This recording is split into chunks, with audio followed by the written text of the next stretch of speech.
BNP BJP সবাইকেই আমি অনুরোধ করে বলবো একটা জিনিস, অনেক বছর পর এই ভোলার মানুষ নির্দ্বিধায় রাজনীতি করার এবং ভোট দেওয়ার একটা স্বপ্ন দেখে। আমরা কেউ জানি এমন কোন পরিবেশ সৃষ্টি না করি যাতে করে আমরা কেউ ভোট দিতে না যাই, কেউ ভয় না পায়।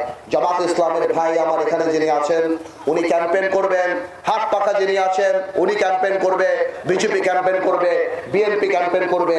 আমরা সারা বাংলাদেশে প্রমাণ করব আমরা একই ছাদের নিচে থেকে সুষ্ঠুভাবে একটা নির্বাচন করতে পারি, কারণ আমাদের সবার একটা পরিচয়, আমরা সবাই ভোলার সন্তান। আমরা কোনোভাবেও রাজনীতির জন্য কোনো হানাহানি, মারামারি, পেটাপেটি এই ধরনের কোনো কাজে যাতে না যায়। এই 17 বছর পর মানুষ ভোট দিতে যাচ্ছে, মানুষকে উদ্বুদ্ধ করবেন, আপনারা ভোট দিতে আসবেন এবং সঠিক প্রার্থীকে বেছে নেবেন।